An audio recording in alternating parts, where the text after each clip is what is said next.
আসসালামু আলাইকুম, আমি তফসির আহমেদ। ওয়েলকাম টু আমাদের ক্লাসরুম ম্যাথমেটিক্স অফ ফিনান্সের পঞ্চম পর্বে আপনাদের স্বাগতম। ইতিপূর্বে আমি চতুর্থ পর্ব পর্যন্ত আলোচনা করেছি, আশা করি আপনারা দেখেছেন। আর যারা দেখেন নাই, আমি ভিডিওটির ডেসক্রিপশনে লিঙ্ক দিয়ে দিব, আপনারা অবশ্যই দেখে নেবেন। সো আজকে আলোচনা করব খুবই গুরুত্বপূর্ণ একটি পার্ট, সেটা হচ্ছে অ্যানুইটি বেসিস, অর্থাৎ কিস্তি বেসিসে যে অঙ্কগুলো আছে আমরা ওই অঙ্কগুলো ফর্মুলা জানবো, ইভেন অঙ্ক করব। সো ক্লাসের শেষ পর্যন্ত অবশ্যই মনোযোগ সহকারে দেখবেন। আর অঙ্কটি শেষ করার পর বা লেসনটি শেষ করার পর আপনারা অবশ্যই একটা কাজ করে নেবেন। আমাদের ফেসবুক পেজ থেকে যদি দেখে থাকেন অবশ্যই শেয়ার এবং কমেন্ট করবেন আর লাইক দিবেন। আর যদি ইউটিউব চ্যানেল থেকে যদি দেখে থাকেন অবশ্যই আমাদের চ্যানেলটি সাবস্ক্রাইব করবেন। আর আমি পাশাপাশি ফেসবুক গ্রুপ এবং পেজের লিঙ্কগুলো দিয়ে দিব এবং ইউটিউবের লিঙ্ক দিয়ে দিব। অবশ্যই আপনারা ওইখানে কানেক্টেড হবেন। আপনাদের যদি অতিরিক্ত কোনো কোয়েশ্চেন থাকে আপনারা অবশ্যই ফেসবুক গ্রুপে আপনারা কোয়েশ্চেন করতে পারেন। আমরা অবশ্যই সলভ দেওয়ার চেষ্টা করব এবং আপনাকে সহায়তা করার চেষ্টা করব। সো ভিডিওটি শেষ পর্যন্ত আপনারা অবশ্যই দেখবেন। সো অ্যানুইটি বেসিস হচ্ছে কিস্তি ভিত্তিক, অর্থাৎ আমাদের প্রেজেন্ট ভ্যালু এবং ফিউচার ভ্যালুর জন্য আমরা ইতিপূর্বে জেনে এসেছি সিঙ্গেল অ্যামাউন্টের প্রেজেন্ট ভ্যালু এবং ফিউচার ভ্যালু।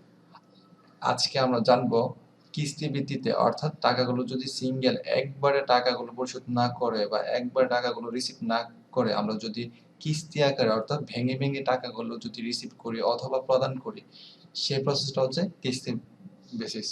অর্থাৎ আমি 1 লক্ষ টাকা লোন আনলাম, ধরে নিলাম 1 লক্ষ টাকা লোন নিলাম ব্যাংক থেকে, এটা পরিশোধ করব 5 বছর মধ্যে পরিশোধ করব, প্রত্যেক বছরের শেষে পরিশোধ করব। অর্থাৎ প্রত্যেক বছর যে আমি 5টা কিস্তি দিচ্ছি সেটা হচ্ছে পাঁচটা কিস্তি। অর্থাৎ এইভাবে প্রসেসটা হচ্ছে কিস্তি প্রসেস। সো আর অঙ্কের মধ্যে আমরা আরো জানবো। So annuity basis, there are two types of annuity. অ্যানুইটির পদ্ধতি হচ্ছে দুই ধরনের আছে, এক হচ্ছে ইভেন আর এক হচ্ছে আনইভেন। ইভেন কিভাবে বুঝবো? Interval and amount must be equal. অর্থাৎ ইন্টারভাল বলতে সময়ের একটা ব্যবধান থাকে, এটা সমান হবে, প্রত্যেকটা সময়ের ব্যবধান, এবং অ্যামাউন্ট অর্থাৎ অর্থ বা টাকার পরিমাণ সমান হবে। ধরে নিলাম আমি 1 লক্ষ টাকা লোন নিলাম ব্যাংক থেকে, 5 বছরে পরিশোধ করব। প্রত্যেক বছর 30,000 টাকার পরিশোধ করতে হবে, আমি ধরে নিলাম। তো এই 30,000 টাকা প্রত্যেক বছর সমান থাকতে হবে। আর নির্দিষ্ট সময় শেষে অর্থাৎ প্রথম বছরের শেষে আমরা 30,000 টাকা জমা দিব, দ্বিতীয় বছরের শেষে 30,000, তৃতীয় চতুর্থ পঞ্চম বছর পর্যন্ত সমান করে দেওয়াটা হচ্ছে ইভেন, অর্থাৎ সমান পরিমাণ। অর্থাৎ সময়ের ব্যবধান সমান থাকতেছে, এখানে 1 বছর পর হচ্ছে সময়ের ব্যবধান সমান, এবং টাকার পরিমাণ কিস্তির পরিমাণ হচ্ছে 30,000 টাকা, এটার পরিমাণ সমান। আশা করি আপনারা বুঝতে পেরেছেন। দেন আমাদের আনইভেন বলতে অসমান, মানে সমান না। ইন্টারভাল অর্থাৎ সময়ের ব্যবধান, আর এমন হচ্ছে অর্থ বা টাকা মাস্ট বি আনইকুয়াল, অর্থাৎ সময়ের ব্যবধানটা সমান হবে না, অসমান হতে পারে বা সমান হতে পারে। অর অ্যামাউন্টটা সমান হতে পারে, সমান বা অসমান হতে পারে। অর্থাৎ যে কোনো একটা অসমান থাকবে, যদি বা দুইটা অসমান থাকতে পারে। যেমন আমি 1 বছর পর না দিয়ে প্রথম বছর দিলাম, আবার 2 বছর পরে দিলাম, আবার 1 বছর পরে দিলাম, সময়ের ব্যবধানটা এখানে সমান হচ্ছে না। অর্থ পরিশোধ যদি করি প্রথম বছর 20,000 বা দ্বিতীয় বছর 25,000 বা 15,000, এরকম এলেবেল অর্থ যদি পরিশোধ করি বা রিসিভ করি সেটা হচ্ছে আনইভেন। আরো মোর ক্লিয়ারলি আমরা নিচে বুঝবো। Even and uneven annuities are followed by, অর্থাৎ ইভেন এবং আনইভেন অ্যানুইটিটা দুই ভাবে হতে পারে। একটা হচ্ছে অর্ডিনারি আর একটা হচ্ছে ডিউ অর অ্যাডভান্স। অর্ডিনারি হচ্ছে আমরা নির্দিষ্ট সময়ের শেষে যদি দিই, amount is paid at the ending of the period, অর্থাৎ কোনো একটা সময় শেষে, অর্থাৎ প্রত্যেক বছর যদি আমরা কিস্তিটা পরিশোধ করি, আমি ধরে নিলাম কিছুক্ষণ আগে একটা উদাহরণ দিয়েছিলাম। উদাহরণটার মধ্যে বলা ছিল যে 1 লক্ষ টাকা লোন 5 বছরের জন্য নিয়ে এসেছি, এটা পরিশোধ করতেছি 30,000 টাকা করে। তো এই 30,000 টাকা আমরা বছরের শুরুতে দিতে পারি অথবা বছরের শেষে দিতে পারি। অর্ডিনারি সিস্টেম হচ্ছে বছরের শেষে, অর্থাৎ প্রত্যেক বছরের শেষে পরিশোধ করা, এটা হচ্ছে ordinary. Amount is paid at the end of period, অর্থাৎ একটা নির্দিষ্ট সময় শেষে পরিশোধ করা। ডিউ অর অ্যাডভান্স হচ্ছে, অ্যাডভান্স বলতে আমরা অবশ্যই নাম থেকে বোঝা যাচ্ছে, অ্যাডভান্স হচ্ছে এটা নির্দিষ্ট সময়ের শুরুতে, অর্থাৎ আমি এই 30,000 টাকা যদি বছরের শেষে না দিয়ে যদি বছরের শুরুতে দিই, তখন সেটাকে আমরা বলবো ডিউ অর অ্যাডভান্স মেথড। অর্থাৎ amount is paid at the beginning of the period, অর্থাৎ বছরের শুরুতে বা নির্দিষ্ট সময়ের শুরুতে, মাসে হতে পারে, সাপ্তাহিক হতে পারে, বা 2 মাস পর পর হতে পারে, অর্থাৎ নির্দিষ্ট একটা সময়ের শুরুতে আমরা টাকাটা পরিশোধ করব। আশা করি আপনার এটা ক্লিয়ার হয়েছে। এখন আমরা একটু এক্সাম্পলের মাধ্যমে আমরা জেনে নেই ইভেন অ্যানুইটি। ইভেন অ্যানুইটি হচ্ছে সমপরিমাণ। অ্যাজিউম, আমি একটা অ্যাজিউম ধরে নিচ্ছি, assume yearly annuity and based on 5 years, অর্থাৎ আমরা কিস্তিটা বছরে দিতেছি আর টোটাল বছর হচ্ছে 5 ইয়ার্স। সো এটা হবে, উদাহরণ হবে ফার্স্ট ইয়ার 500, আমি একটা অ্যামাউন্ট ধরে নিলাম 500, ফার্স্ট ইয়ার 500 দেব, সেকেন্ড ইয়ার 500 দেব, থার্ড ইয়ার 500 দেব, ফোর্থ ইয়ার 500 এবং ফিফথ ইয়ার 500। সো এখানে একটা জিনিস নোটিস করা যাচ্ছে, দুইটা জিনিস, একটা হলো ইন্টারভাল মাস্ট বি ইকুয়াল, অর্থাৎ সময়ের ব্যবধান সমান হবে, আর এটা হচ্ছে অ্যামাউন্ট মাস্ট বি ইকুয়াল, অর্থাৎ অর্থ বা টাকার পরিমাণ সমান হবে। সো ফার্স্ট ইয়ার প্রথম বছর আমি দিয়েছি 500, সেকেন্ড ইয়ারে দিয়েছি 500। সো এখানে দূরত্ব হচ্ছে ফার্স্ট ইয়ার থেকে সেকেন্ড ইয়ার দূরত্ব হচ্ছে 1 ইয়ার, ইন্টারভাল 1 ইয়ার, এবং অর্থের পরিমাণ ফার্স্ট ইয়ার 500 দিয়েছি এবং ফার্স্ট ইয়ার 500 দিয়েছি এবং সেকেন্ড ইয়ার 500 দিয়েছি, অর্থাৎ অর্থের পরিমাণ সমান হচ্ছে। আবার থার্ড ইয়ার সেম, অর্থাৎ সেকেন্ড ইয়ার থেকে থার্ড ইয়ার ব্যবধানটা, সময়ের দূরত্বটা সমান, এবং থার্ড ইয়ার 500 টাকা দিয়েছি, অর্থাৎ সেকেন্ড ইয়ার সেম পরিমাণ। সো এরকম করে ফোর্থ ইয়ার ফিফথ ইয়ার পর্যন্ত দিয়েছি, সময়ের ব্যবধান সমান রেখে এবং আমাদের সমান ব্যবধান সমান রেখে অথবা অর্থের পরিমাণ সমান রেখে, এটা হচ্ছে আমাদের even annuity.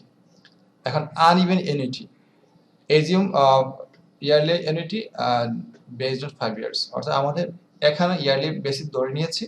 So first year 500 দিয়েছি এবং সেকেন্ড ইয়ার 500 না দিয়ে 600 দিয়ে দেওয়া হয়েছে, থার্ড ইয়ার 400, ফোর্থ ইয়ারে 800 এবং ফিফথ ইয়ারে 200। অর্থাৎ এখানে সময়ের ব্যবধান সমান হলেও কিন্তু অর্থের পরিমাণ সমান না। সো সেই ক্ষেত্রে আমরা বলবো আনইভেন অ্যানুইটি। আশা করি আপনারা বুঝতে পেরেছেন ইভেন অ্যানুইটি এবং আনইভেন অ্যানুইটি। সো আমরা ইভেন অ্যানুইটি, আনইভেন অ্যানুইটি জেনেছি, এবং অর্ডিনারি বা ডিউ অ্যানুইটি আমাদের অঙ্ক বেস অন করে অঙ্ক করতে হবে। সো আমরা একটু ফর্মুলা জেনে নিব। ফর্মুলা হচ্ছে আমাদের ইভেন অ্যানুইটি, ফর ইভেন অ্যানুইটির জন্য আমাদের ফিউচার ভ্যালু এবং প্রেজেন্ট ভ্যালু দুইটা বের করতে হয়, আমরা অবশ্যই করব। আবার প্রেজেন্ট ভ্যালু, ফিউচার ভ্যালু দুইটা বের করার জন্য একটা অর্ডিনারি বেসিস আছে আর একটা হচ্ছে অ্যাডভান্স বেসিস আছে বা ডিউ বেসিস আছে, আমরা জেনে নিতে হবে। ফিউচার ভ্যালুর জন্য আমাদের ফিউচার ভ্যালু এফ বি হচ্ছে ফিউচার ভ্যালু, এ হচ্ছে অ্যানুইটি আর ও হচ্ছে অর্ডিনারি, অর্থাৎ ফিউচার ভ্যালু অর্ডিনারি বেসিসে, অ্যানুইটি অর্ডিনারি বেসিসে। আমরা ফর্মুলা হবে A within second bracket 1 plus I power N minus 1 divided I.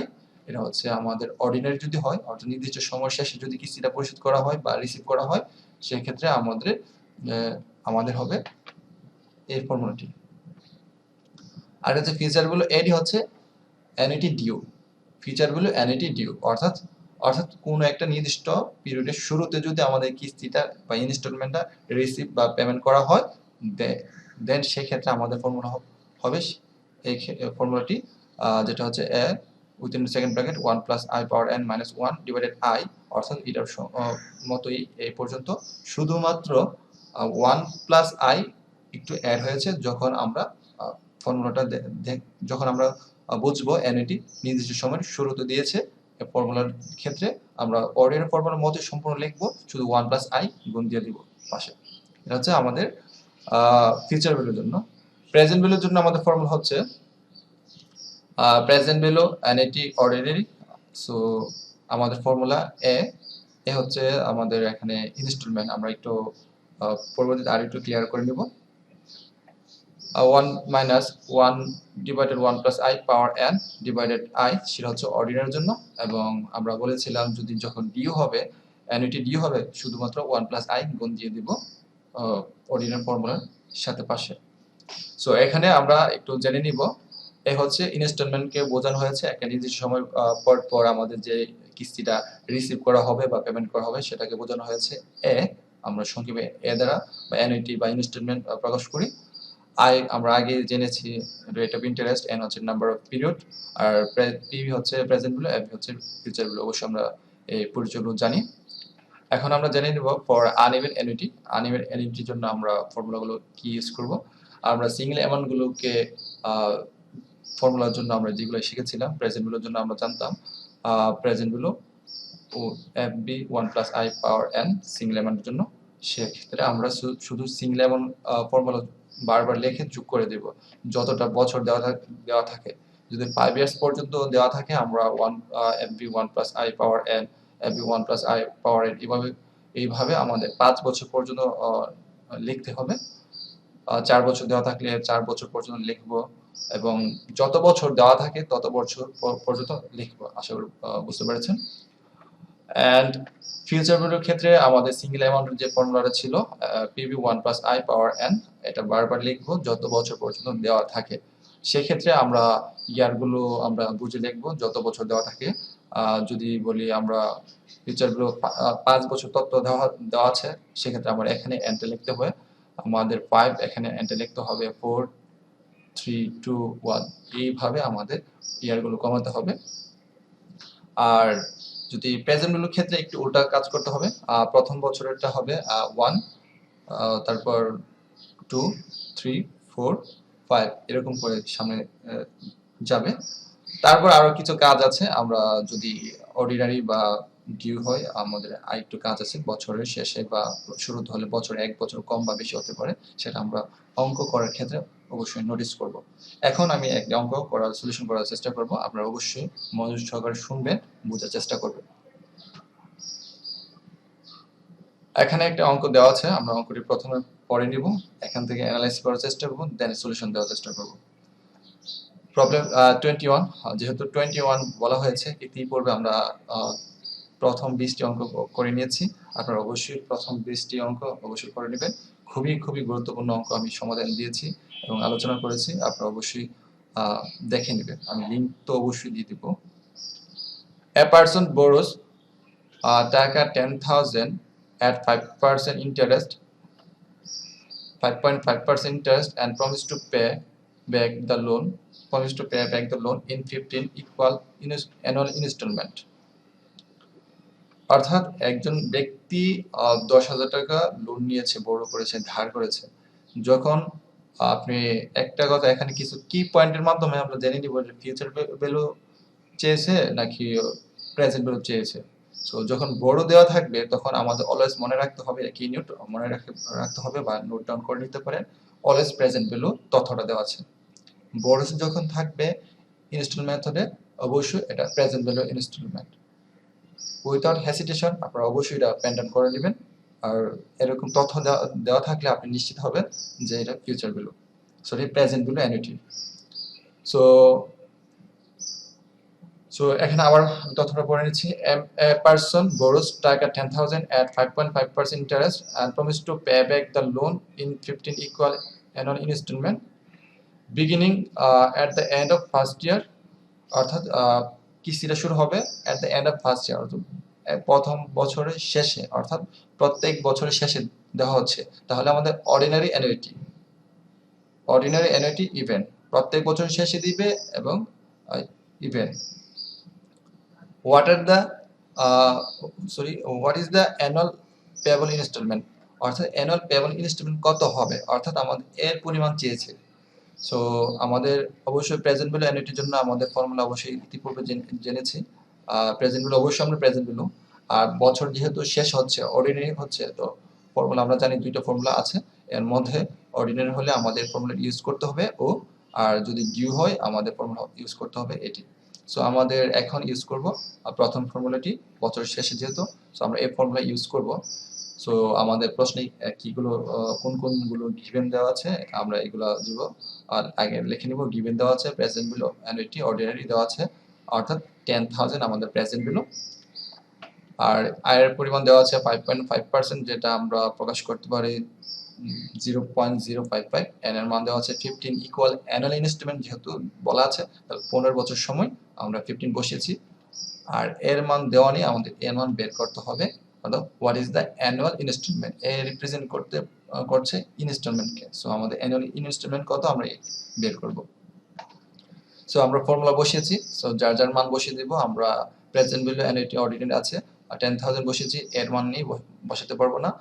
1 এখানে ফর্মুলা 1 প্লাস আয়ের মান আছে 0.055 আমরা বসিয়েছি। এন এর মান আছে আমাদের 15, তাও বসিয়েছি। সো এখন আমরা গাণিতিকভাবে যেভাবে সমাধান করতে হয় সেভাবে আমরা সমাধান করব। সো আমরা যদি এখানে ভাগ আকার আছে, যদি পক্ষান্তর করি আমরা গুণ হয়ে যাবে। সো 0.55 আমরা পক্ষান্তর করে নিয়েছি। সো 10,000 সাথে গুণ আকার প্রকাশ করেছি অ্যান্ড এর মান বসিয়েছি 1 বসিয়েছি। আলটিমেটলি আমরা এই কাজটা করে এই মানটা বসিয়েছি। এই কাজটা কিভাবে করব? ক্যালকুলেটরে প্রথমে আমরা 1 টাইপ করব, তারপর হচ্ছে আমরা ভাগ, তারপর 1 সাথে যোগ করে 1.055 পাওয়ার 15 দেওয়ার পর ইকুয়ালটি ক্লিক করলে আমাদের এই কাঙ্ক্ষিত রেজাল্টটা চলে আসবে। আমরা ইতিপূর্বে জেনে এসেছি কিভাবে করতে হয়। সো আমরা জানি এটা কিভাবে করতে হয়। সো আমরা এই কাজটা করে আমরা এই অংশটা পেয়েছি। সো আমরা এই অংশটা গুণ করলে আমরা পেয়ে যাব 550, আর এই অংশটা যদি বিয়োগ করে আমরা পেয়ে যাচ্ছি a ইন্টু 0.552067 আমাদের এই অংশ। সো আমরা পক্ষান্তর করে নিয়েছি এই অঙ্কটি। এই পাঁচটি নিয়ে এসেছে আমাদের বাম পক্ষে, আর এই পাঁচটি নিয়ে এসেছে আমাদের ডান পক্ষে। আমাদের জানি পক্ষান্তর করা যায় উভয় পাশ। সো আমাদের প্রয়োজন হচ্ছে এর পরিমাণ প্রয়োজন। সো এখানে গুণ আকার আছে, পক্ষান্তর করলে অবশ্যই আমাদের ভাগ হয়ে যাবে। আমরা ভাগ করেছি, আলটিমেটলি ভাগ করলে আমাদের কাঙ্ক্ষিত রেজাল্ট চলে আসছে টাকা 996.26, অর্থাৎ অ্যাপ্রক্সিমেট, অর্থাৎ প্রায়, অর্থাৎ এই ফিগারটা আসবে। তো আশা করি আপনারা বুঝতে পেরেছেন কিভাবে আমাদের অঙ্কগুলো করতে হয়। আর এনইটি অঙ্কগুলো খুবই সহজে করা যাবে। আপনার ফর্মুলাগুলো অবশ্যই পেন ডাউন করে নেবেন, আর তথ্যগুলো অবশ্যই আবার পেন ডাউন করে নেবেন, যেগুলো আমি কি নিউট বলেছি। আর আপনার কাছে যেগুলো ইম্পর্টেন্ট মনে হয় সবগুলো আপনি লিখে নেবেন। পরবর্তী লেসনে অবশ্যই আমি আরো কিছু চমৎকার কিছু অঙ্ক নিয়ে আসবো। সেই পর্যন্ত আপনি প্র্যাকটিস করেন। আর অবশ্যই ভিডিওটি ভালো লেগে থাকলে অবশ্যই একটা শেয়ার থাকবে, কমেন্ট থাকবে, লাইক থাকবে, আর আপনার মতামত অবশ্যই প্রকাশ করবেন। আর বিশেষ কোনো যদি তথ্য জানার থাকে বা আপনার কোন টপিকের সমস্যা আছে যদি থাকে, আমাদের গ্রুপে পোস্ট করতে পারেন। আমরা অবশ্যই আপনাকে হেল্প দেওয়ার চেষ্টা করব। অবশ্যই আমাদের সাথে কানেক্টেড থাকবেন আর আমার চ্যানেলটি সাবস্ক্রাইব করবেন। Thank you.